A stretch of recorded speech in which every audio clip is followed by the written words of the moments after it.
I would like today to begin the idea of the Yitzser and Yitzser Tov. What exactly is the Yitzser, the Yitzser Tov, both psychologically and spiritually? When the individual or the neshama is placed in the guf, the neshama is aware, it's a self or a consciousness which is aware of itself. It is a being which is aware of itself as a being. Now, it also is aware that it has a will, that it has wants, desires, or wishes. That's what the will is, the wanting aspect of a human being. And depending on what it wants, it will strive in that direction. And a person can strive in one of three directions: in thinking, in speaking, and doing. Those are the three areas of activity that people strive in, or actually manifest being. They strive in those areas. Machshava, dibur, maisa. But the idea is that the person, what does he want to strive in? Well, it all depends on what his desires are, his wants are. Now, if the neshama has no desires whatsoever, so it's obviously not going to do anything. So even if the Rebbeinu Shalom gives a task, you remember what the task was? The task was, the situation was what? The situation was the absence or the concealment of the presence of the Rebbeinu Shalom in the Bria, and the task of the individual is to bring back the Rebbeinu Shalom into the Bria, to Magali Yechudai, to reveal again the presence of the Rebbeinu Shalom in the Bria. That's the task. Now, if the neshama has absolutely no desires whatsoever, so it won't do anything. Why even bother to do a task if there's no desire to do a task? So what the Rebbeinu Shalom does is that it gives the neshama, or the human being, inclinations or drives which force the individual to choose. Notice the Rebbeinu Shalom is not telling the individual what to choose, but the Rebbeinu Shalom wants the individual to be forced to choose, and therefore either earn reward or not earn reward. That's like, if your job is to get into an arena and fight, somebody has to force you into that arena to fight, because you can easily choose not even to get into the arena, not even to involve yourself in a conflict. So what the Rebbeinu Shalom does is the Rebbeinu Shalom gives the neshama desires or wants, which then force it to go and seek fulfillment of those desires. It now must involve itself, engage itself in the task. That's the beginning of the concepts of what the Yitzser is, or the Yitzser is. The Yitzser, the evil inclination, as we call it, and the Yitzser Tov, the good inclination. So, as a result of the fact that the neshama is placed in the guf, as you recall, it severs its relationship with the Rebbeinu Shalom, and now immediately loses or has a sense of loss of self. It loses its sense of self because it was severed from dveikus with the Rebbeinu Shalom. And of course, since one who is connected or dovek to the Rebbeinu Shalom has the greatest sense of self, because the Rebbeinu Shalom is the whole idea of self or being. And the more you're separate from the Rebbeinu Shalom, the greater is the loss of sense of self. And that is the origin of what's called the drive or desire for self-worth, which I had gone through in the shiurim previously. Now, the neshama now has a desire, or let's look in terms of the Adam, because an Adam is nothing more than the combination of the physical and the spiritual, the neshama. Now this Adam has a desire for self-worth, to assert or to feel as if it's something or somebody. So the question is, how is it going to fulfill that need, that drive?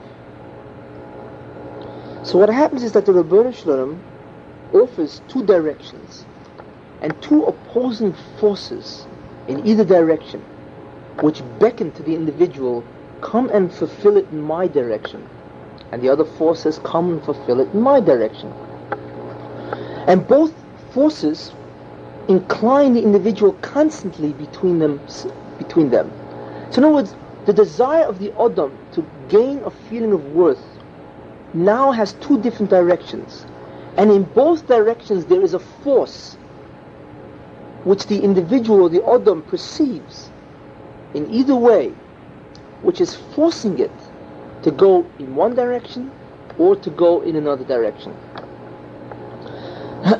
So therefore, the sense of being that an individual is looking for can now be achieved in one of two directions. And this is the idea of Yitzser's inclinations. And the Rebbeinu Shalom assigns a malach.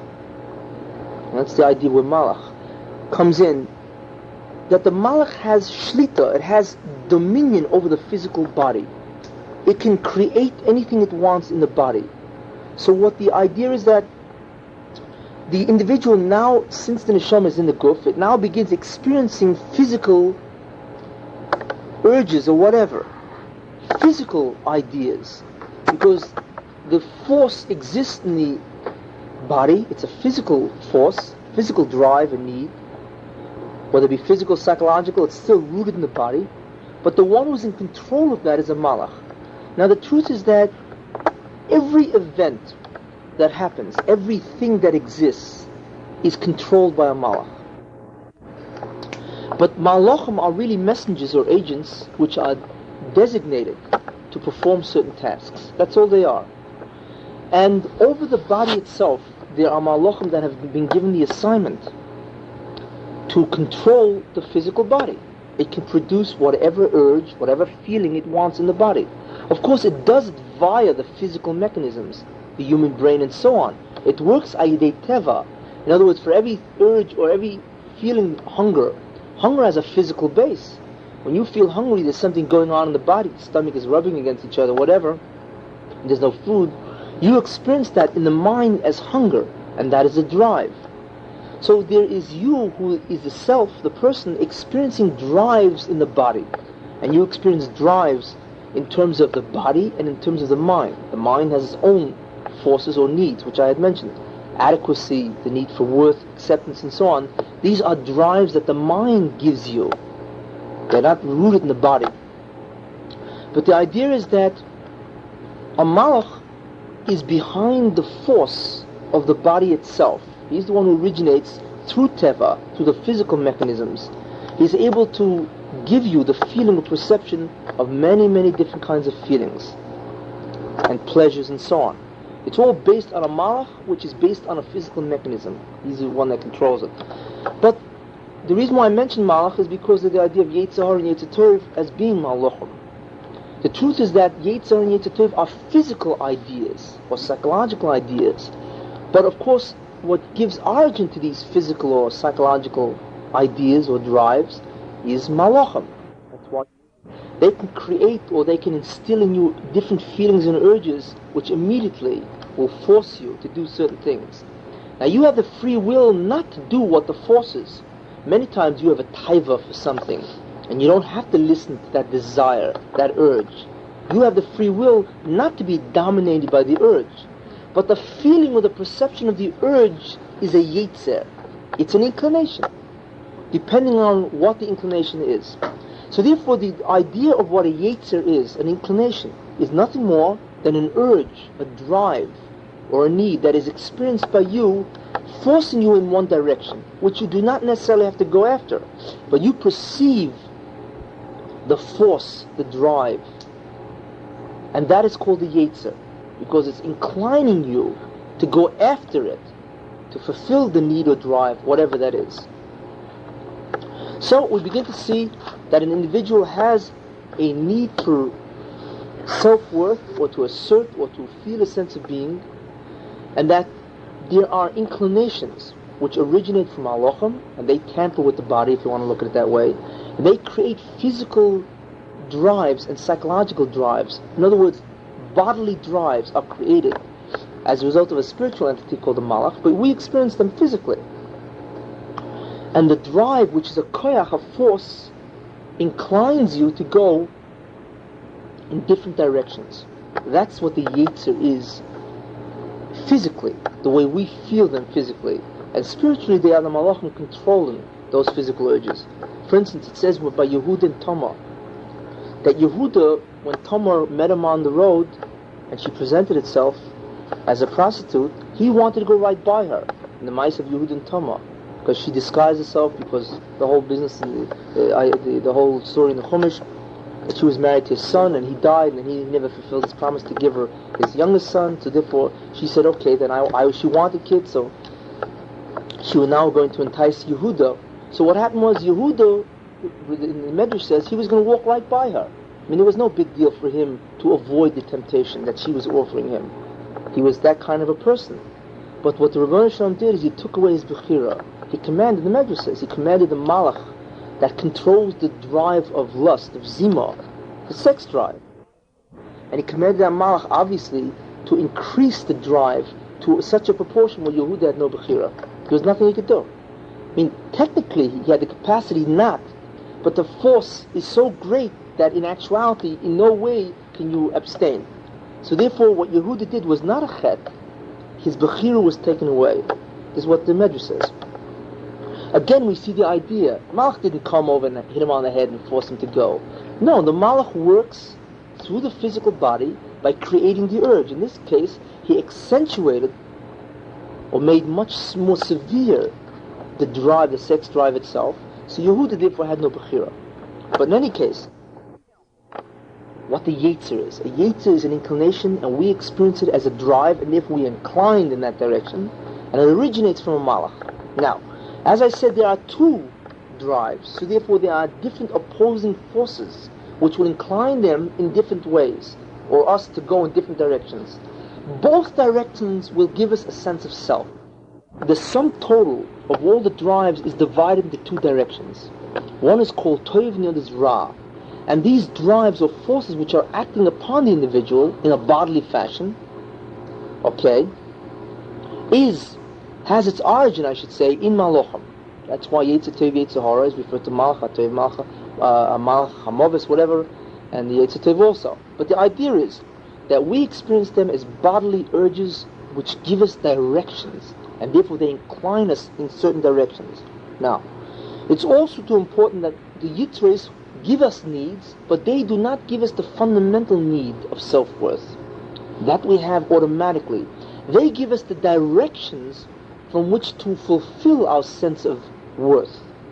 Okay, the alternative directions, which we'll see. Now, it's also important to understand that a man, Adam, is not evil. When the Rebbeinu Shalom says by Noach and so on, Ki Yitzser Lev HaAdam, the inclination of a man's heart, rak kol hayom, is evil all day long.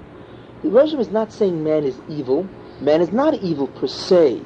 Man has an inclination which tends, or which tries to incline him or force him in a direction of evil. But the Rebbeinu Shalom is saying that all he's doing is listening to that force. He's not listening to the other force. It's rak kol hayom. The Rebbeinu Shalom doesn't say the ki ha'adam rak ra, man is evil. The inclination of man's heart, which is his will, his desire, is always in the direction of evil. He's always allowing the evil influence, those forces which pull a man toward evil, to win.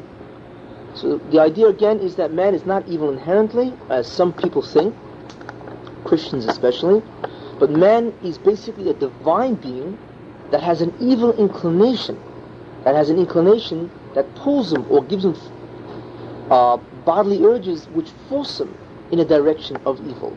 But man also has a Yitzser Tov, an actual inclination, which we'll talk about, which actually forces you in the direction of good.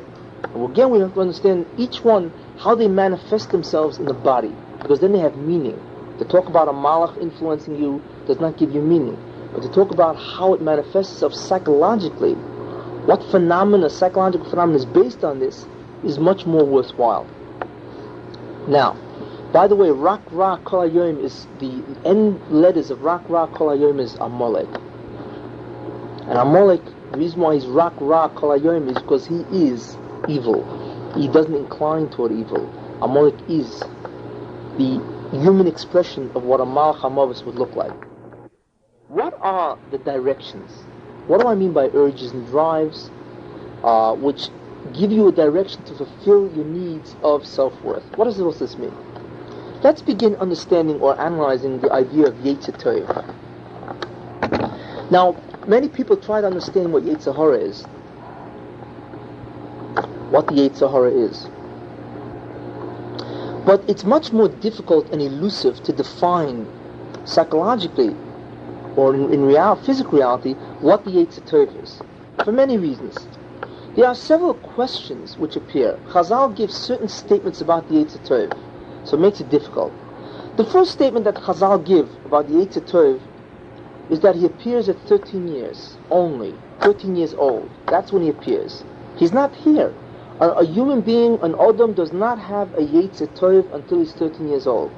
He has the Yitzser Hara as soon as he's born, because it says in Bereshis, La Pesach Chatas Roivetz, sin lies, couches right at the door. The Rebbeinu Shem is talking to Cain after he killed Hevel, and he's saying, if you want, you can conquer it. So he says, La Pesach Chatas Roivetz, sin lies right at the door. What door? When you come right out of the womb, sin is right there, which means that right at the time you're born, you already have a Yitzser Hara. But the Yitzser Tov comes at 13, so the question is, what happens at 13 that's so radically different than when you're 9 or 8? What's going on? What does that mean? The second question is certain other very interesting ideas. It says that a cotton is potter for mitzvahs. A cheresh shaped of a cotton is potter for mitzvahs. A cheresh is a person who is born deaf and dumb. He is potter for mitzvahs. A shaita is a person who is psychotic or insane. He's potter for mitzvahs. And the third one is a cotton, a minor. A minor is anybody who's 13 and below, in the case of a male, or 12 in the case of a woman, female. In any case, a cotton is potter. So the question is, why is a cotton potter for mitzvahs? What does that mean? How do we understand that? In addition, there are certain ideas which are, in general, interesting to try to clarify. We notice that adolescence, which approximately begins after 13 and 12, depending on male or female, there are certain interesting kind of phenomena which we see, or behaviors which we see by an adolescent which is different than a child. Adolescents seem to want to find meaning or identity. The whole business of the 60s. There's a search about something. A search for some kind of identity. Who am I? Meaning, what should I be doing? Which does not occur at all in childhood. It occurs only in adolescence. The question is, why? What does it mean? In addition, do we say that the Yitzser Tov is the seichel, the intelligence? In other words, maybe at 13 there is a change in intelligence. At 13 there's a fulfillment of the potential of intelligence, but actually it goes on even until about 20. But the idea is that there are many children who are brilliant. What about a child who's, let's say, 9 years old and is a child prodigy?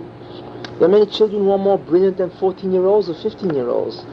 But yet, according to Chazal, they don't have a Yitzser Tov. So obviously it's not going to be intelligence. The intellect, the power of thinking, is not what the Yitzser Tov is. Or else then it wouldn't be related to a specific age. A person could have Yitzser Tov even much younger. So therefore, it's not going to be some kind of the idea of intelligence. Also, it's very interesting to know what happens in childhood that's so radically different than what happens in adulthood. What really is the difference between a child and an adult? And a teenage is nothing more than a beginning adult. Teenage is the metamorphosis, time of change. That a child, you go from being a child to an adult, and a teenage is the middle years of change. It's like a moth coming from a caterpillar or whatever. Same idea, going through a cocoon stage. In mankind, it's represented by the teenage stage. But in any case, what exactly is the difference between an adult and a child, besides the obvious physical differences and so on? But what distinguishes them in a certain psychological sense, which has meaning for Hashkafa? Now, these are the questions that have been asked. And so I'm asking not only what the Yitzser Tov is, I'm asking you other phenomena, behavioral phenomena, which we see in children, and we see also in adults. And the question is, what are really the differences? Why is a cotton potter for mitzvahs? What the difference between a child and an adult is, certainly from a Hashkafa standpoint. We see that the intellect is not the Yitzser Tov. Why is it that adolescents have this quest for meaning and identity and so on? And also, what does it mean that the Yitzser Tov appears at Yud Gimel Shanim? So we've asked certain questions which are important to answer. In order to understand the Yitzser Tov, there's certain ideas that we'll go into. And the ideas themselves would present itself. And you'll see more or less what the Yitzser Tov seems to be. Now remember, a Yitzser is a drive. That's what it is. It's an inclination. It's something that you experience physically, meaning bodily. It doesn't have to be a physical urge, it can be a psychological urge also. But it's certainly a bodily urge that you experience physically.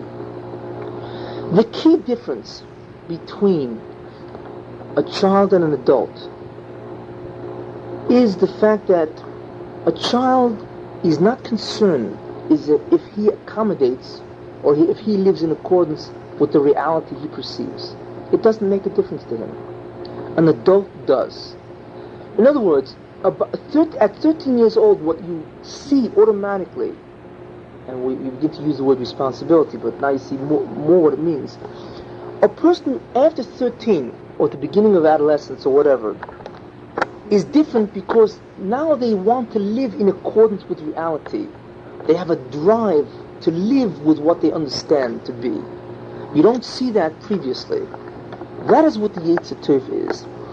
The drive to live in accordance with the reality that you perceive, and not to suspend reality, or what's the difference, is the difference between the Yitzser Tov, the Yitzser Tov with a child, with the Yitzser Tov without. In other words, what you were going to mention, child, why do children play fantasy?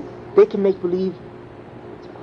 Because to them, they don't mind if they suspend reality for a while. It doesn't make a difference.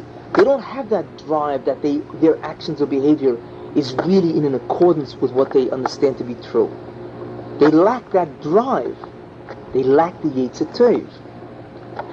The drive that compels or forces somebody to want to live in accordance with reality. And we'll get into what is reality. But there's the drive to live in accordance with that reality. So therefore children engage in fantasy and play because it doesn't make a difference. A child is potter from mitzvahs because he has no responsibility.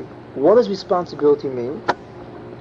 That even though he understands the mitzvah and he understands the significance and so on, but it doesn't mean he will observe the mitzvah because he doesn't necessarily feel that he has to live in accordance with the reality that he's perceiving.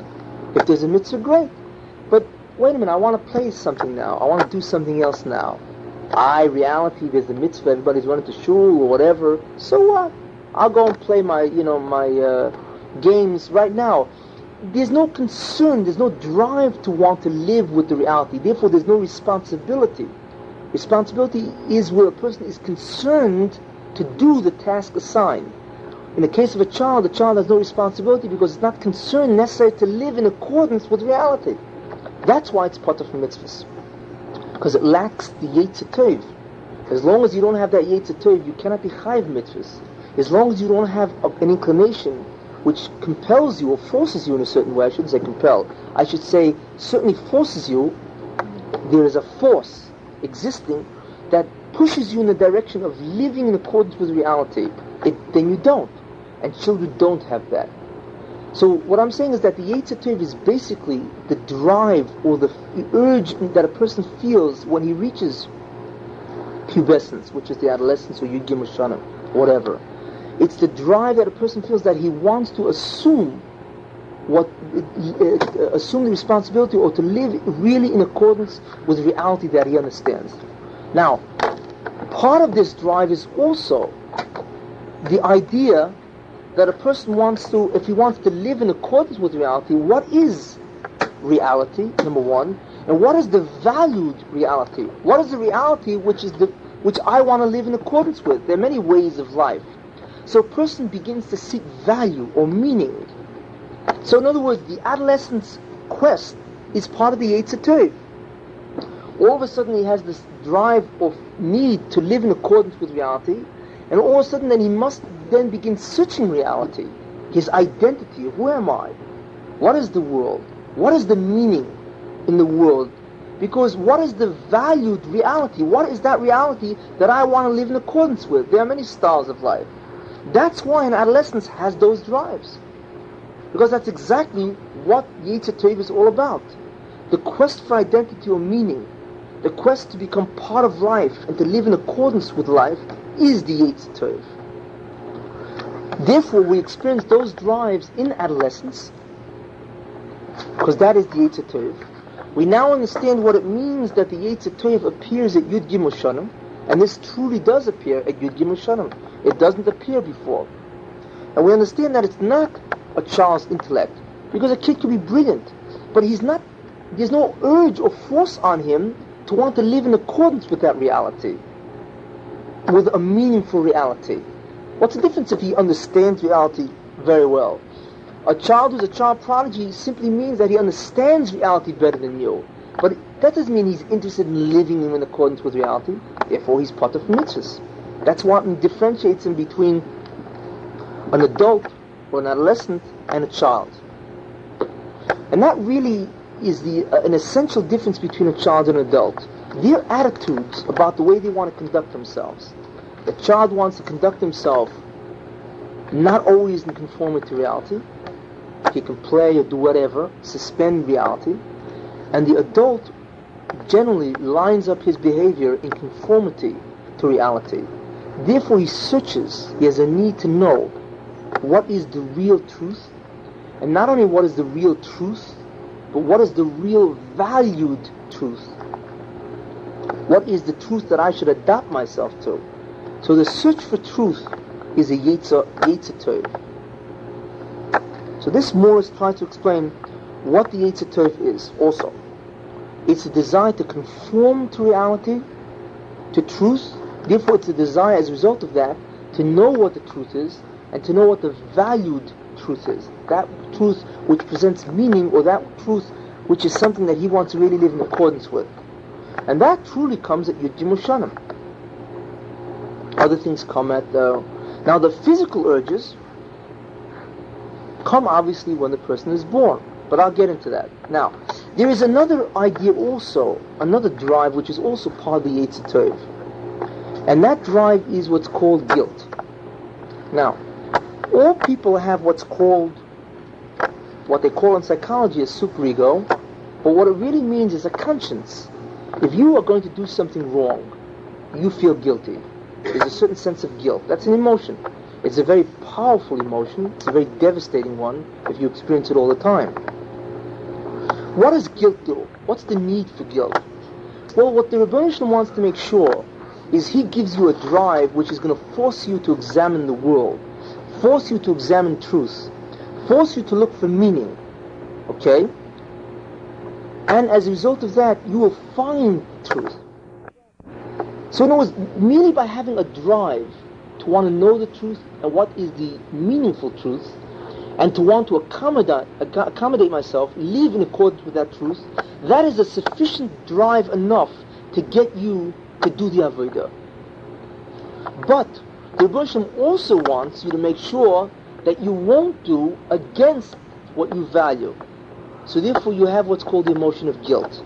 Now, what is a conscience? A conscience is the values that an individual internalizes as he grows up. How does a person learn values? What is a value? A value is truth which is desirable. There are truths which are not desirable, but then there are truths which are desirable. That's a value. That's a certain standard. Where do we learn our values? We learn our values first from our family, then from the subgroup, whatever subgroup you're on, religions and so on, male, female and so on. Then you learn your values from the society at large. And after a while, even though the parents are no longer alive, you internalize those values in your own mind and you live in accordance with those values. And if you deviate from those values, you experience guilt. So what the Rebbeinu Shalom does is he not only does he give you a drive to go after valued truth and to live in accordance with it, but if you are going to go into the other direction, the other physical urges, which we'll talk about, you are going to feel guilty. So he's got two ways of stopping you from listening to the Yitzser Hara. If you listen to the Yitzser Hara, you're going to feel guilty because you're going against what you value, assuming. Now the question, of course, is what do you value as a truth, which we'll get into. But if you go in the idea or the direction of the physical urges, you're going to feel guilty, and that's going to stop you. And in addition to that, he's also got the drive in general to want to search true meaning and live in accordance with that. That's all part of what's called the Yitzser Tov. Because like I say, there are several drives leading in the direction of Tov, which means to derive self-worth from the Avodah. Now, let's assume you go in the direction of Tov. What does that mean? You search meaning, you search for truth and so on, and then it becomes apparent to you that there exists a Rebbeinu Shalom and so on. So the idea is that you, Taka, the Yitzser Tov is sufficient by itself to get you to find out meaningful truth, value truth, and you have anyway a drive to do in accordance with that. And what you do is you find out what's meaningful truth is the declaration of Einay Milvadoi, the Avodah, the mitzvahs. And you recall that there are two ways of relating to a mitzvah. Every mitzvah, there are two ways. Either you're against the mitzvah, and you've got to fight yourself, or you're for the mitzvah, you would have done the mitzvah in the first place, but the avodah here is to negate your self-interest and do it only for the interest of the Rebbeinu Shalom. So in those mitzvahs which you don't want to do, then you do it because God wants you to do it. So obviously you're negating your interests, because to do the mitzvahs itself is against self-interest. In those mitzvahs which you would do anyway, even without the Rebbeinu Shalom, the avodah is to negate yourself and to do only for the Rebbeinu Shalom's interests, which I had discussed previously many times. So therefore, by doing that, and therefore a person is made or testifies Einay Milvadoi, by doing the avodah, which I had gone into many times, then the person automatically becomes mizdabek on a ruchnistic plane with the Rebbeinu Shalom, and he actually gains a sense of self. And if you recall last week, I had talked about why is it you find tzaddikim do not feel inferior, even though all they're doing is the will of God. A person gains the sense of self by doing his own will, not by doing another will. If you look at a slave, many slaves tend to have inferiority complexes, because they never do what they want. They're always doing what somebody else, their master, wants. But you don't find this to be true by tzaddikim. When we call them Eved Hashem, a servant of God, you don't find a tzaddik to be. They have tremendous sense of selves. They're very strong individuals. And the answer to that is that doing the will of the Rebbeinu Shalom, negating self, actually gives one a sense of being, because you become spiritually closer. The neshama is margish, the closeness that the Rebbeinu Shalom gets, and it automatically feels it. Many times you feel something that you yourself do not know why you feel it, but it's the neshama that feels, and you immediately perceive the feeling that the neshama's feeling from elsewhere. So therefore, as a result of the fact that you are doing the avodah, you're negating self, you're testifying Einay Milvadoi, you are getting closer to the Rebbeinu Shalom, and the neshama is feeling that closeness. And that closeness, of course, gives you a tremendous sense of self. So therefore, we see that you've got a Yitzser Tov, which is the drive ultimately to search for meaningful reality or truth and to live in accordance with that. You've got the guilt pushing away the other urges and so on, because they are not value truth. And if you go in that direction, eventually you wind up in doing mitzvahs, and doing the mitzvahs you get this tremendous sense of self. So the Yitzser Tov is an inclination, it's the path that will lead you to a sense of self by eventually doing the avodah. This is what the Yitzser Tov is. And we understand that the Yitzser Tov has several drives, all pushing in that direction. The drive to live in accordance with truth, which is the difference between a child and an adult, and it comes only at 13 years old. The drive to, therefore, to seek knowledge, truth, and meaningful truth, and the ideas of the feeling called guilt. Now, there's something I wanted to also mention, and the ideas of guilt. What is guilt? We see that the idea, the emotion of guilt is when you go against your conscience, right? But what is your conscience? It's nothing more than the ideas that you have, the value truths that you have, that you know you should live in conformity with. But the idea is a child cannot search for truth while he's a child. So then what's going to give him the value truths which is going to oppose the Yitzser Hara. Right? All he's got is the Yitzser Hara, which we'll talk about. He has the Yitzser Tov, so who's going to replace the Yitzser Tov? Even if he has guilt, but that's not going to help him, because who's going to give him the values? He's not searching for himself. What gives him the values, the true values, that he's going to have in order to fight the Yitzser Hara? And the answer to that is you, as parents. That's the idea of chinuch. There's a mitzvah asay to mechanech your child, because you must give him the values, the true values, the valued truths, which he now can have and therefore feel guilty. So in other words, the only thing he has to keep himself away from the Yitzser Hara is guilt.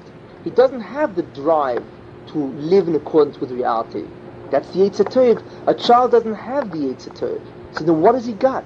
Then the question is, what's going to keep him from falling into the trap of the Yitzser Hara, which is the urges which we'll speak about? And the answer to that is, your chinuch, you give him the values, the truths, the values, and he internalizes that, and his guilt will stop him. So he's got guilt that stops him from going in the direction of the Yitzser Hara, assuming you've done your jobs of being mechanech a child. Because then he's got the values, the true values, or rather the valued truths, those truths that have meaning. If you don't mechanech him, then in no way will he be able to fight a tendency to go in the opposite direction. Because even if he has the emotional capacity to feel guilt, he's not going to feel guilty if he doesn't feel it's a value. If he feels it's okay to steal, he's obviously not going to feel bad if he all of a sudden experiences an urge to steal. So the idea of chinuch is to replace his searching, to give him that conscience, and therefore guilt is the mechanism in his case which will help not to go after the Yitzser Hara. However, adults of course have both. But what we understand is that the guilt itself is a mechanism which is in the service of the Yitzser Tov. Make sure that you stick to your values, make sure you stick to the truths that you perceive as meaningful and valuable. And the guilt, make sure you stick to that. And that helps you not to go against the other inclination, which tells you to go against the truths or values that you have. So guilt is a very important emotion. We begin to understand the reason, the origin and the reasons for guilt, that it fits in with the Yitzser Tov, as well as the drive for the need to conform to reality. Now, even though, interestingly enough, that guilt starts off immediately in childhood, but it's not the essential Yitzser Tov. The essential Yitzser Tov, of course, is the desire to live in accordance with reality, and therefore to search that reality, and to find out what is the meaningful aspect of reality. That is really the Yitzser Tov. But what's important to understand is that the idea of what is right and wrong is perceived by a child. That's an intellectual endeavor. A person can know what is right and wrong. A person has a sense of justice. These things are automatically there. A person through his seichel can realize that. But even if you know what's right and wrong, that doesn't mean you're going to do what's right and wrong, because you lack the Yitzser Tov. There's no reason necessarily why you want to live in conformity. There's no drive that which motivates you to live in accordance with that right as something that you really want to do. I'm not talking about the guilt end of it. You want to live because you're going to feel guilty. No, I'm not talking about a negative drive. I'm talking about a positive drive. There's no real positive drive that you want to live in accordance with what's right, even if you perceive right as a child. What I mean, the Yitzser Tov doesn't mean that child doesn't know what's right and wrong. A child does know what's right and wrong, and has a sense of right and wrong, a sense of justice, and so on, a sense of fair play. Kids have that. The idea is that, so what? There's no drive that will motivate a kid to live in accordance with that sense of fair play, that sense of right and wrong, of good and bad. This is the idea of Yitzser Tov. So Yitzser Tov is a drive that motivates or forces. It's a force where a person wants to live automatically. It's just a drive. You feel that I want to do what's right. You didn't necessarily always feel that as a child, and if you did, you want to do what's right because it'll please your parents. It's not something that's inherently in you as a drive. Okay? You may want to do what's right to please your parents. Okay? But If your parents didn't care, would you do that also? No, you probably wouldn't. An adult does things which right and wrong because it inherently wants to do that. It has a drive to want to live in accordance with right and wrong, good and bad, which is really truth, which is valued. That's the difference. It's not reacting to an external motivation. It's now, of course, that's the Yitzser. Now, of course, an adult can do evil things also, but that's in the idea of Yitzser Hara, which we'll get into it. But the Yitzser, the unadulterated, pure Yitzser, is that idea. The tendency or the urge in a human being at the time of pubescence that it wants to live in accordance with what it feels to be right, good, desirable, whatever. And therefore it searches reality for the truth and for the meaningful reality, because it knows that that is what is good. The meaningful truth is what is good. That is the Yitzser. And a person can obviously understand what is good or bad as a child, but that doesn't mean it wants to live in accordance with that good or bad.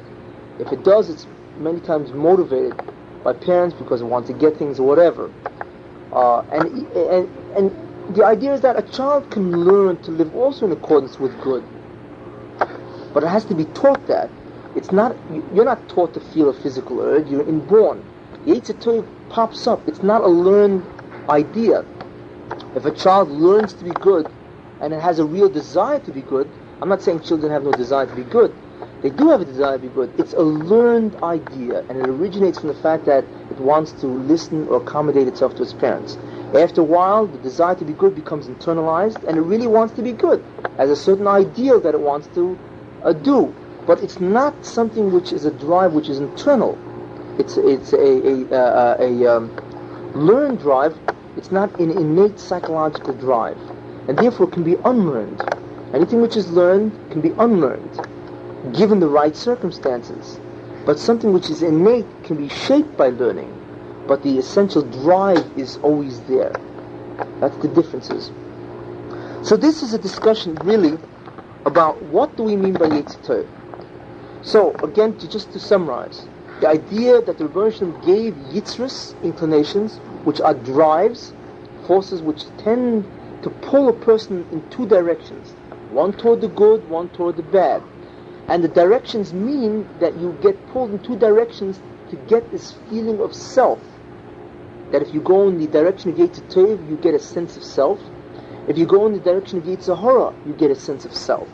But there are two forces acting upon you that pulls you in two different directions, that gives you this sense of self. And that the origin of these forces, of course, is a malach. Also what was discussed is the idea of what the Yitzser is.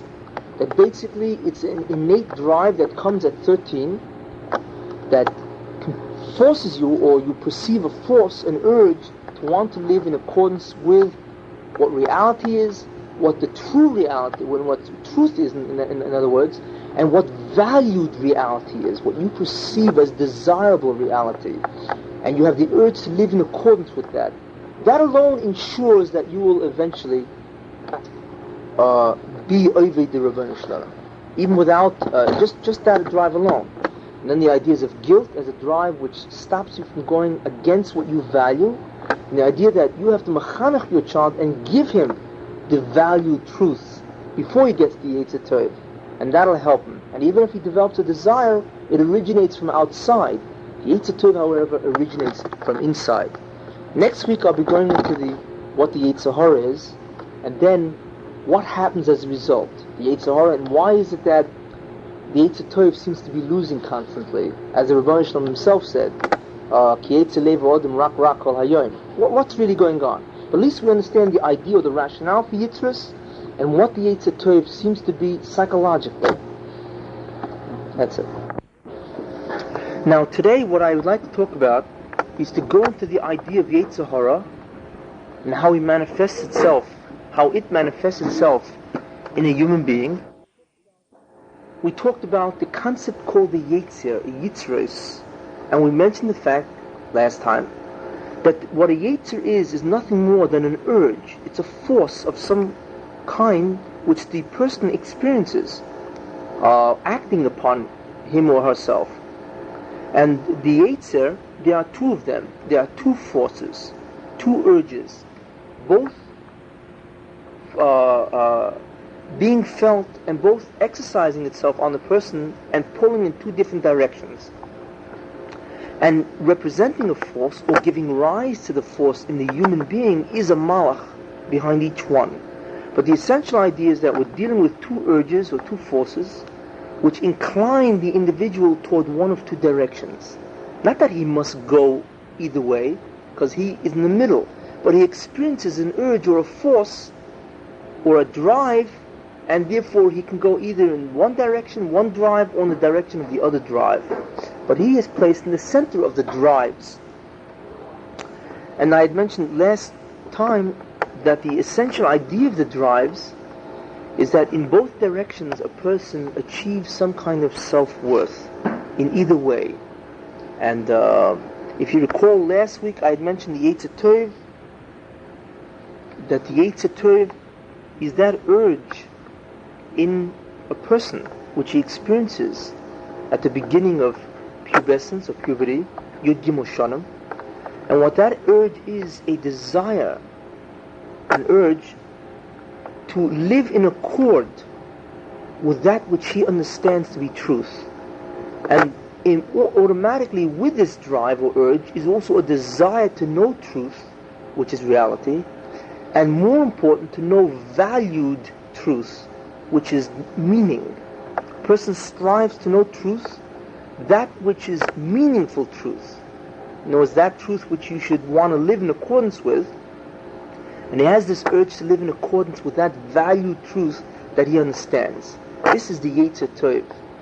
And if you recall, I said that if a person does go in that direction, he eventually reaches the idea of Torah and mitzvahs, and living in accordance with Torah and mitzvahs gives a person a sense of worth because of his dveikus or his attachment to the Rebbeinu Shalom, which results as because of this, which I'll explain this a little bit more in detail once we've analyzed the Yitzser Hara. Now the question, of course, is what is the Yitzser Hara? Now the Yitzser Hara again is a malach, but this malach has control over the human body. It means it can get you to experience things because it has control over the guf, not over the neshama. Now this malach is called one of three terms. He's either called the Yitzser Hara, he's called the Satan, or he's called the Malach HaMavis. Yitzser Hara, of course, means the evil inclination. The Satan means the adversary. Or Malach HaMavis means the angel of death. Now, in terms of the Malach himself, why is he called all three things? And the answer is it depends what role he does. The Malach, or rather the Satan, or rather the Sitra Achra, that's a general term. Sitra Achra means the other side, of Kedusha or holiness. When the Sitra Achra, which is that Malach, is trying to tempt you to do evil, he's called the Yitzser Hara, because that's what he's trying to do. He's trying to incline you to evil. After you've gone to evil, he now arises and serves as a prosecutor, an adversary, and he's Tover you Ledin. He prosecutes you before the heavenly tribunal, before the Rebbeinu Shalom, and tries to get you chayav, that you should get some kind of einish. When he does that, he's called the Satan, the adversary. We find by Iyuv he's called the Satan. The Satan appeared before the Rebbeinu Shalom by Iyuv. There, because again, he's the adversary. He's trying to prosecute you or whatever. Now, the other idea, when after the Sitra Achra has gotten you to do a chet, a sin, he's provided the inclination, the evil urge, right? And he's prosecuted you, means you are now guilty. The Rebbeinu Shalom assigns him to execute the punishment. So he's the executor. He is therefore the Malach HaMavis. He is the one who does or inflicts the damage or the pain. Now, you'll ask, how can one Malach do three things? Because we know that a Malach only does one job, not three jobs. How can one Malach do or be responsible for tempting you, prosecuting you, and executing you? It's one job, or rather, it's three jobs. And the answer to that is really one job. Because all of it is to fulfill the concept called din, or justice. And if you recall, justice demands that if you want to receive reward, you've got to work for it. So there has to be an exact accountability. So first what the Malach tries to do is to tempt you. He sets up the nisoyan, the test situation. And the reason why you must be tempted, and you must resist that temptation, is to earn reward, because that's your earn. That's why you earn it, by resisting temptation. So he makes it possible for you to earn reward, because what you do is you reject the Yitzser hara. If there was no Yitzser hara, there would be nothing to reject. Therefore, there's no work that you would do to earn reward. So the Yitzser hara presents himself to tempt you, and therefore you reject that temptation, and that rejection of temptation is the schar that you earn. So but again, that's all in accordance with din. If you fall into those clutches and you do the chet, then of course he is responsible for the maintenance or actualization of din. He then is the adversary. He brings you to din. What do you deserve? And of course, if you do deserve, then he becomes the executor of din. He fulfills justice. So therefore he is a Malach HaMoves. But it's the same Malach in charge of three different functions, which is really only one idea. So, Yitzser again is certain Malach HaMoves. It's all the same thing. And of course the Yitzser hara has many Malachim in charge, or rather sub-Malachim in charge of many different areas. But he has an entire hierarchy, or entourage, that do his bidding. And the Rebbe Hashem created him for that specific purpose, to try to tempt you away from doing what the Rebbe Hashem wants. So this is the general idea of who we're talking about when we mean the Yitzser hara. So the next question is, of course, what is the Yitzser hara? So that's what the Yitzser hara is. The Malach who's responsible for the maintenance of din, justice. And as such, he has these three different roles. Now, in his role as tempter, or Yitzser hara, what does that mean? How does the Yitzser hara tempt? What does that really mean in terms of an Adam? We recall that an Adam anyway has a drive for self-worth. What the Yitzser hara does is he presents him with an urge, which gives him a direction of fulfilling or getting a sense of worth, a sense of being, but in a different direction than the Yitzser Tov. And we'll see that. Now, what are the urges that the Yitzser hara can produce in an individual that gets him to follow that direction? There are basically four. The first thing is that the Yitzser hara creates the urges for physical pleasures. He is that entity which actually gives rise to the urges in the physical body. So the urge of pleasure then leads, of course, an individual to fulfilling or satisfying those drives, those urges, needs, which is pleasure. When a person has satisfied his drive of pleasure, he experiences a pleasurable sensation. That's all part of the Yitzser hara. Okay? As a result of that, when a person experiences pleasure, as a result of the fact that he instituted the actions which bring him pleasure, what does he also experience? He experiences something more than just pleasure. He experiences a certain feeling of worth, a sense of self. One of the ways an individual experiences a sense of worth is by exercising being, by fulfilling his will. When you do what you want to do, when you exercise being or exercise will, what you also experience is a sense of self, a sense of being. So therefore the Yitzser hara also gives him that sense of worth that he experiences by deriving pleasure, by fulfilling pleasures. The second kind of urge that a person has is an urge for productivity, an urge to do, to accomplish, a drive in that direction. And if a person does go in that direction, what he then experiences is a sense of accomplishment or achievement. It's a certain feeling you get. But when you also experience a sense of accomplishment or achievement, what do you also experience? A sense of worth also. Because one of the things that gives a person a sense of worth is a sense of achievement, his ability to do, which is proven by the fact that things are done. When a person achieves something, he feels like he's somebody. He has a sense of worth, a sense of respect, a sense of esteem. See, I can do things. And that's a proof of being also, because only true being can do things, can actually have things done. So the second urge that a person experiences from the Sitra Achra, the Yitzser Hara, is the sense of productivity, which, if he does fulfill, gives a person the sense of achievement. And when a person gets this sense of achievement, he also experiences a sense of self. In addition to that, the third sense or urge that the Sitra Achra, or rather the Yitzser Hara, gives an individual is a sense of power, or rather an urge of power. That an individual wants to achieve power over others. And that basically manifests itself in acquiring possessions. Because when a person acquires many possessions, what he begins experiencing is the fulfillment of the urge of power, and the feeling that he gets, the satisfaction that he gets, is called a sense of control or mastery. And possessions are that feelings, or rather those things which give one a sense of control or mastery. So the third urge which a person experiences is the urge of power, which gives a person the fulfillment or a sense of achievement, or rather, a sense of control or mastery. Again, this feeling of mastery and control, again, is the feeling given by the Sitra Achra to the individual.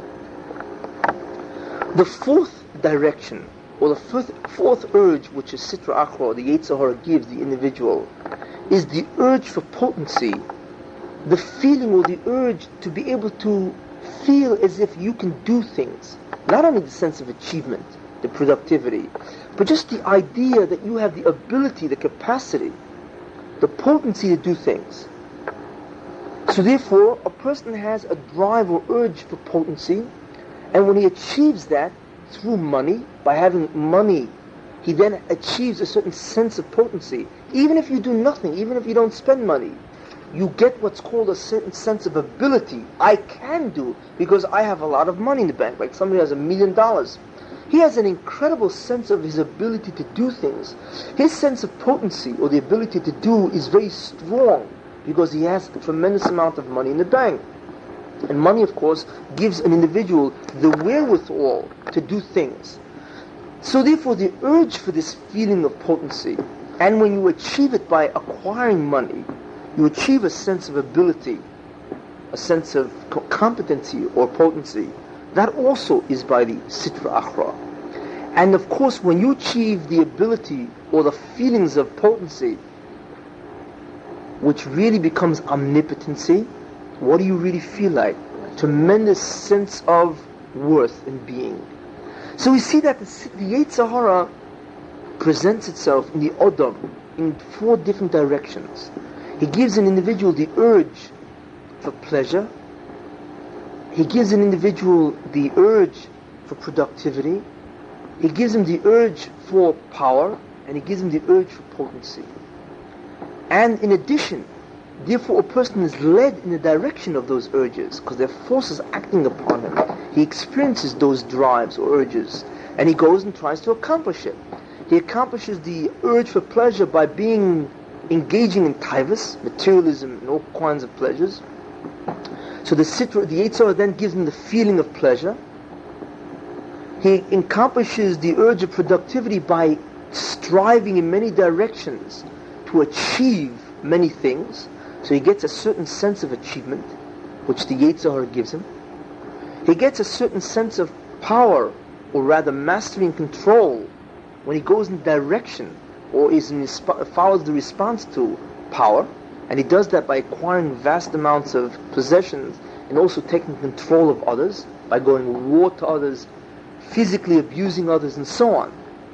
He accomplishes a sense of mastery, and he accomplishes a sense of potency by acquiring wealth, which gives him a tremendous feeling of potency. So therefore the Yitzser Hara, we see, gives you the urge and the fulfillment, the feelings that you get from the fulfillment. And in addition to that, what he gives you really, and that's the whole end all of this all, the objective, is to give you that sense of worth, that sense of being that you accomplish from all these ideas. He gives you that too.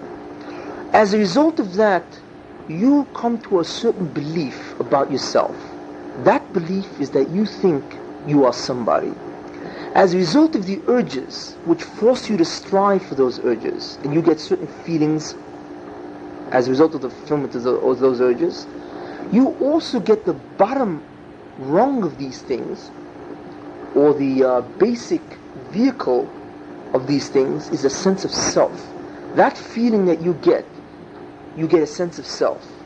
As a result of this tremendous sense of self, self-worth or whatever, or feelings of omnipotence, what you then achieve, or what you then get, is a sense or a belief of yesh, that you are something, you are somebody. And therefore you have achieved a sense of self-worth. You believe to be somebody. In other words, your belief now is yeshed milvadoi. That's the way the Yitzser Hara addresses itself. So what he does, he gives you these urges, so in the end he can give you this sense of being, so that you can come to the false belief that you are somebody. That's what the Yitzser Hara does. Now, if we look at the reverse, what does the Yitzser Tov do? Because what he will do will be the same as the Yitzser Hara, but in the opposite direction. The Yitzser Hara does what? He is the one who gets or gives you the urge, a true urge, not guilt, which means you listen to what's a valued truth because you don't want to experience the emotion called guilt. The Yitzser Tov is an urge to live in accordance with valued truth. It's an inner urge. It's not something which you do as a result of guilt. And that explains the drives of adolescence and so on, for meaning and truth. But it's a real inner urge, where a person wants to understand valued truth, meaning in life, and he wants to live in accordance with that. As a result of that urge, what do? You as an individual are then Isik, or you find the truth by going and searching through the different chokhmas, wisdoms, knowledges. Eventually you find what the truth is, which we'll speak about more later. What you do is you achieve the understanding of truth, and you become aware of the idea of Torah. You learn Torah, you begin to understand the ideas of Torah, and Torah, the hasaga of Torah, ultimately leads to one idea. You begin to perceive the central idea called Eined Milvadoi, that in the entire universe the only being that has any real meaning or truth or value, and the only being that has real existence, is the Ribono Shel Olam. So what Torah does, it gives you the hasaga of Eined Milvadoi. But Torah is more than just a hasaga of Eined Milvadoi. Torah also gives you the avodah. It gives you mitzvahs. And if you recall, all mitzvahs address themselves to you in terms of its choyma, its content, and its surah, its form. In other words, you will relate to every mitzvah in one of two ways. Either the mitzvah is in accordance with your will, so then the avodah is to negate your interest and do the thing only for the Ribono Shel Olam's will, if you recall. In other words, even if you want to do something, even if the Ribono Shel Olam had not commanded you, the whole avodah is to negate your self-interest and do it only for the Ribono Shel Olam's will. And I gave an example. Somebody loves to eat matzahs. That you eat matzahs not because you like matzahs, because the Ribono Shel Olam commanded you to eat matzah, so therefore you negate your interest and do it only for the interest or the idea of the Ribono Shel Olam, to give him a nachas ruach, to give the Ribono Shel Olam pleasure, so to speak. And the second kind of mitzvah is where you are against the mitzvah. And the reason why you do the mitzvah, of course, is because again you do it to declare Eined Milvadoi, therefore you mevatel your ratzon. You suspend your will and do his will, because only the Ribono Shel Olam has true existence.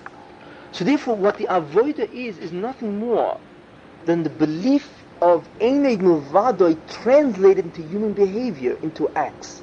And that's the mitzvahs. The mitzvahs, which is what the avodah is a translation of the idea of Eined Milvadoi into behavior.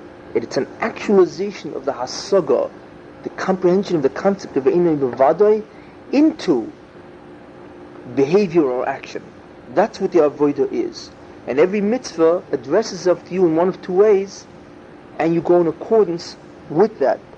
Now, as a result of the fact that you now feel, or rather you are masik Eined Milvadoi, because your search for truth has led you in that direction.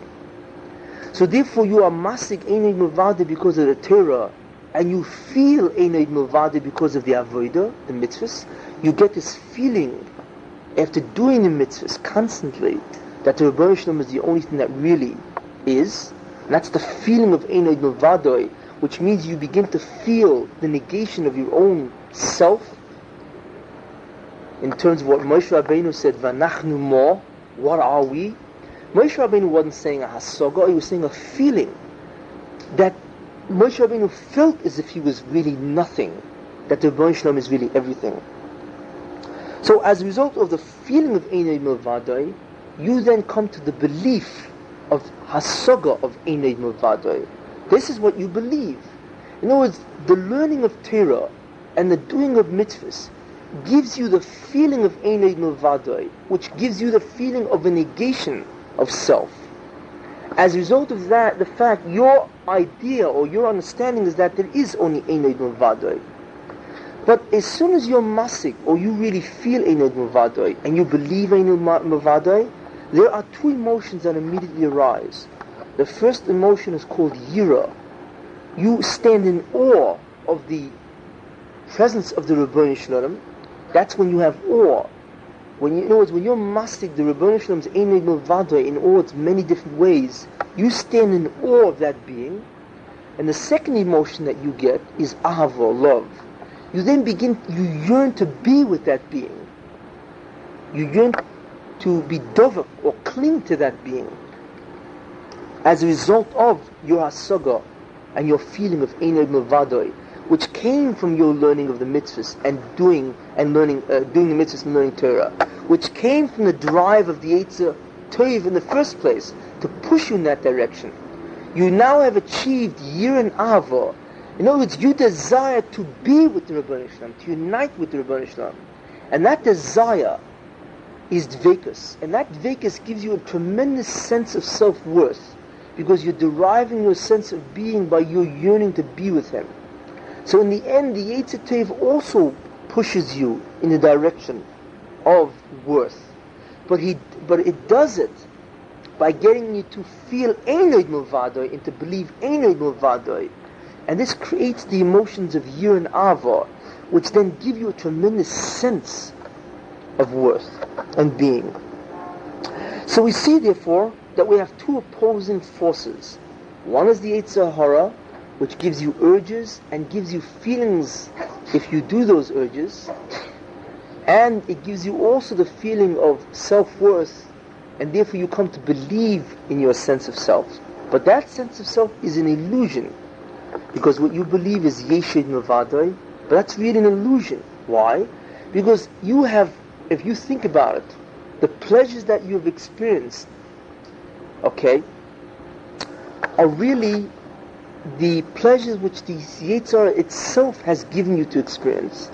There's nothing in your being that would really, you don't have a being to such an extent where you yourself would have the capacity to experience pleasure or whatever. The idea is that the urge itself is a creation of the Yitzhar Hara and the fulfillment of that pleasure. It's all an illusion, not because you are really something there that gives rise to these urges or whatever, but he can manipulate the guf. The idea of productivity is also an illusion, because what do you really do when you're productive? Why do you have a sense of achievement? You are not the cause of anything. The Rebbeinu Shalom says that only He is the cause of everything. So therefore, your sense of achievement itself is an illusion. You have done nothing. Only the Rebbeinu Shalom has shlita on the bria, or had the ability to achieve. What can you achieve? So therefore, your sense of achievement itself is an illusion. Your sense of power, of course, is also an illusion. Your sense of power, your mastery and control, is an illusion. Again, you have control and mastery over nothing. Alavai, you should have it over yourself. But the truth is, you have it over nothing. It's only that you feel you have this sense of mastery, but that's an illusion that the Yitzhar is able to give you. So you should come to the belief that you're something. And of course, the last thing, or your feelings of potency or ability, is itself an illusion. You can do nothing. You have absolutely no potency whatsoever.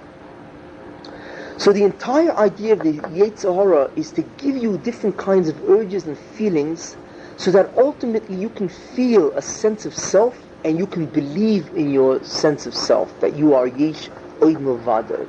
But the whole thing is an illusion, because according to the reality of it, you're really nothing, and you possess none of these things. The Yitzser Tov is the urge in the reverse direction. He also wants to give you a sense of self, but the only way you can truly get your sense of self is by realizing the true reality of Inui Milvado. Because by forcing you in the direction to search for truth and meaning, and to try to live in accordance with that meaning, you come to the conclusion of Eineg Milvadai because you learn Torah, and you come to the feeling of Eineg Milvadai because you do the mitzvahs.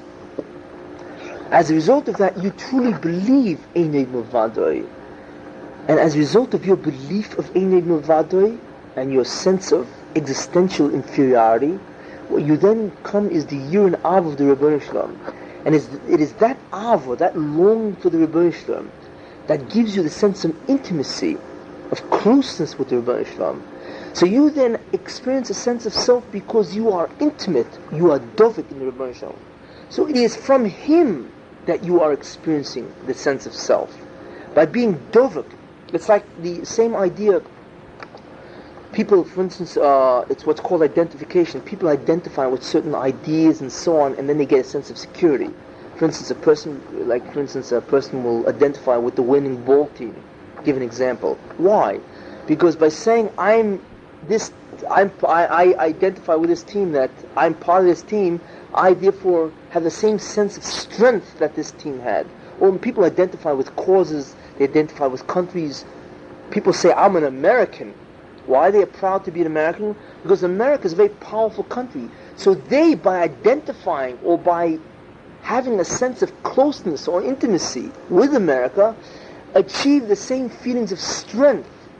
It's the same process. By identifying or by wanting to be intimate with the Rebbeinu Shalom, you achieve the same sense of strength or being that the Rebbeinu Shalom has. This is a sense of dveikus that a person achieves. And therefore, by feeling the sense of being, you come to the real sense or feeling of being that you started out with in the first place. So it comes out, very interestingly enough, that we look at the Yitzser and Yitzser Tov as two opposing forces or urges. Both of them do for you certain things.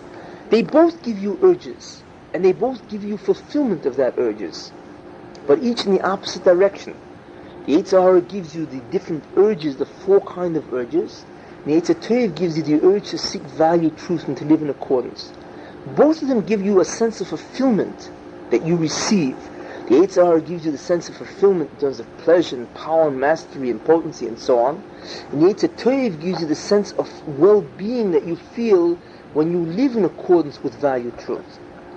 Both give you a sense of being or feelings of being when you go in different directions. And both give you a belief. But the Yitzser gives you a belief in your sense of self, in your Yeshus. The Yitzser Tov gives you a sense of belief as Einid Milvadoi.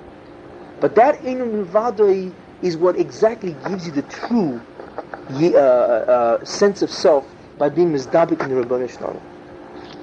So we now see how they truly are both Yitzris, urges or forces, created by different Malachim, in order to drive you in different directions, where you achieve sense of self either way. But one, paradoxically, you achieve a sense of self by understanding that you are nothing, and the other is a sense of self you achieve by thinking you are something. But that itself is an illusion. Now, where do we see this in the Torah? We see this in the Torah. How do we know that this is the Yitzser Hara? Because the Rebbeinu Shalom says it.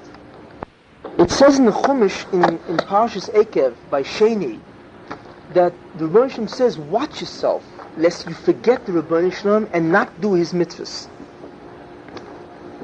What will cause you to forget the Rebbeinu Shalom and not do his mitzvahs? What's going to cause you?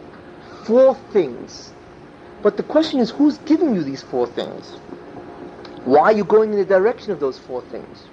So the answer, of course, is because this is what the Yitzser Hara does. What are the 4 things? I had mentioned it previously. Pentuchal v'savoto, lest you eat and be satisfied.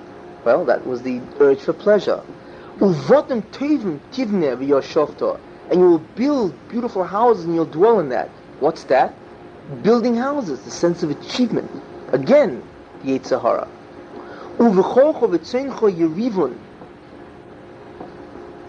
And you will multiply a lot of bok and tzoin, a lot of sheep and cattle. What is that? Possessions, the sense of control and mastery. And then v'chesed v'zohav yirbeloch. And you will multiply money, silver and gold. Well, that's potency, that's money. There it is. The Rebbeinu Shalom says that you will go in these four directions. Either the urge or the direction of pleasure, the direction of productivity, the direction of power, or the direction of potency. 4 P's. You'll go in those directions, and as a result of that, what will happen? You will forget the Rebbeinu Shalom, and you will not do his mitzvahs. But wait a minute, I'm saying that when you do these 4 things, you also achieve a sense of being, not only the different feelings that you get. And that's exactly what the Rebbeinu Shalom says. What will happen? V'rom levavecho, your heart will grow mighty. V'shochachtos Hashem, and you'll forget him, the Rebbeinu Shalom. And what will you say? V'yomarta, and you will say, B'vavecho, in your heart. Koiche v'oitzim yodi osali esachayil hazeh. It is the strength of my hands, my strength, my sense of being that has acquired this. So Rebbeinu Shalom says what will drive you away, or what the ultimate sense that will drive you away, is not because you feel pleasure, you have a sense of achievement, you have a sense of mastery or control, or you have a sense of potency. No, it is the last conclusion, which is the idea of self-worth, that you will say in your heart, Koiche v'oitzim yodi. That is what's going to drive you away from the Rebbeinu Shalom, and not do his mitzvahs. Therefore you should remember, v'zochartes Hashem lakecha, you should remember the Rebbeinu Shalom. Ki hu hanoisen lecha koach. He is the one who gives you strength. He is the only true being. Las is choil. He is the only one that gives you the strength. So the Rebbeinu Shalom is telling you what the Yitzser Hara is, because that's exactly what's going to make you forget the Rebbeinu Shalom and not do his mitzvahs. Those 4 directions. But it's not the feelings that you get from those 4 directions. It's the underlying feeling of worth and the illusion of being that you have. That's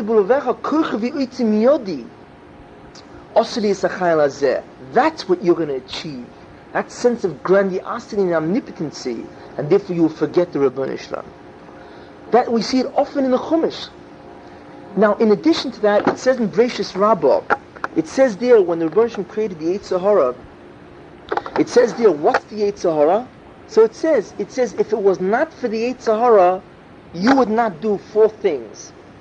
You would not, it says there, you would have no houses, you wouldn't have any bottom houses, you would not marry, you would not have any kids, and you wouldn't engage in business. That's what it says often in the Medrash, if it wasn't for the Yitzser Hara. But wait a minute, what is this? Well, you wouldn't have houses, meaning that you wouldn't do what? You wouldn't have sense of achievement in terms of houses. You wouldn't have a wife, because there would be no taiva, there would be no sexual desire, there would be no pleasure whatsoever for marriage, so there's no wives, so that represents the entire idea of pleasures. You wouldn't have any kids, because children are the closest things in terms of possessions that give a person a certain sense of control or mastery. And you wouldn't engage in business. You wouldn't make money. So the Medrash itself says, if it wasn't for the Yitzser Hara, these things would cease to be. And of course you need these things, even for the world to continue. So that's what we see what the Sitra Achra is. The ability or the urges in these 4 directions, the feelings you get from these 4 directions, the ultimate feeling of the sense of self, and the illusion that you are somebody, and therefore you'll forget the Rabbanu Shalom. We now see what the Yitzser Hara and Yitzser Tov is. This exact equality, both schlepping you in 2 different directions, where you should achieve some sense of worth. But one giving you the sense of worth and a belief which is an illusion, because you have nothing in that direction, really. And the other one giving you the sense of worth by negating self. You achieve a true sense of worth by being mizdapik in the Rebbeinu Shalom as a result of yira and ahava. Now, we see this also interestingly in Pesach. Now you ask, what does all this have to do with Pesach? Everything is the answer. Now, where do we see this all? Is it just convenient that we happen to be a week and a half away from Pesach? Or there's mamish who fits right into the entire shiur? Well, the truth is it fits into the entire shiur. How? Let me ask different questions on Pesach. We know that Pesach, what the story is, the Yitzser, Mitzrayim, and so on. And the Rebbe commanded a mitzvah. What's the mitzvah commanded? Chometz. Do not eat chometz. And also eat matzah. So my first question to you then is, what is the significance of chometz and matzah? To eat something flour and water, and to stay away from chometz. That's the first question that I would like to ask. Second question, that there's very funny halachas, very modern, strange halachas when it comes to chometz. You don't find by any other Yitzser that which is prohibited to eat. The Torah says do not eat it. Okay. But then the Torah says tashbisu, you have to destroy chometz from your house. Which we do, we have bir chometz.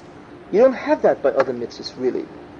The third halacha is the Torah says lo yiro elecho v'lo yimotzei, that chometz cannot be seen in your house and it cannot be found in your house. You don't have that by any other thing which is forbidden to eat. It's Yitzser Re'iyah and Yitzser Mitziyah. And the fourth idea is that chometz is also b'mashahu, that you're not allowed to have a mashahu afilu, even anything, not just a kazayas, even a mashahu of chometz you're not allowed to have. So the question is, how do we understand these four halachas as regards the idea of chometz? The third kasha is, what is the purpose of Yetzias Mitzrayim? Why did the Rebbe Shalom take the Yidden out of Mitzrayim? What does he want to do with them? Which of course leads us into the fourth question is, what is the essential idea of Pesach? What is the true underlying meaning of Pesach? Well, in order to understand that, all we have to do is go right back to the drasha of Yitzser and Yitzser. And that's really what it is. What is matzah? Matzah is flour and water.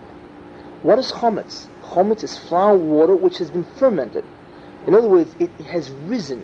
There's a lot of hot air or gases or whatever which have risen it. So in other words, chometz is really a distortion of matzah. Right? It's a distortion of matzah. So what matzah symbolizes is the thing in itself as it is, and what chometz symbolizes is matzah completely distorted, out of shape, because of the addition of a lot of hot air, which is not part of the matzah. So therefore we see that what the Rebbe said to Klal Yisrael is, I want you to go to the madriga of matzah and stay away from chometz. What does that mean? What is matzah? Matzah is the thing in itself, which means that matzah is equivalent to an individual who's masig einoid milvade, because that's a true perception of self, and he translates that belief into action, and therefore he's called an onof. Chometz is a distortion of the matzah.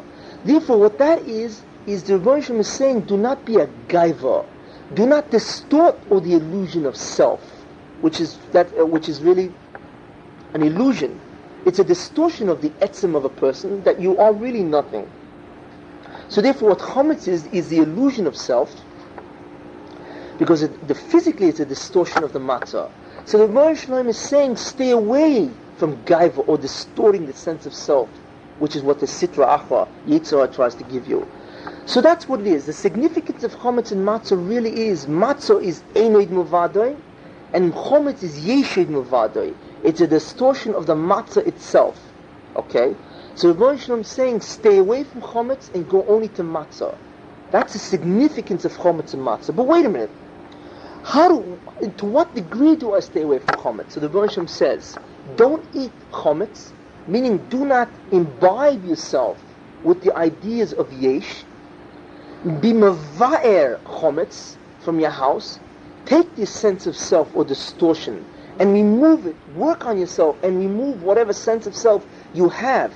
Not only do not engage in things which will bring you a distortion of self, eating matzah, bringing from the outside in, but get from the inside out. Remove the chometz from your house. Get the feelings of self, the illusions you have, get it out of yourself. But wait a minute. How much should I get out? Even a mashahu. I don't want a mashahu of chometz in you. Not even a mashu of gaiva is appropriate. Memela, even a mashu, an infinitesimal amount of chometz is asa. But wait a minute, we know that gaiva can exist in two forms.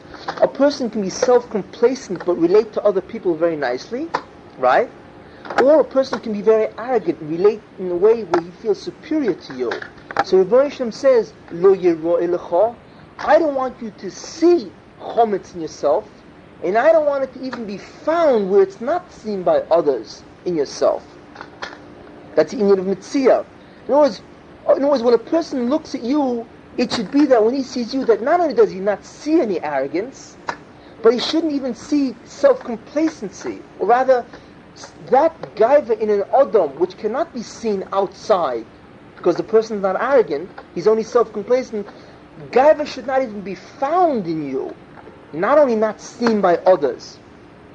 So in other words, Rebbeinu Shalom says, do not have chometz where you could see it, and even where it can't be seen, for instance, behind a closet, it shouldn't be found there.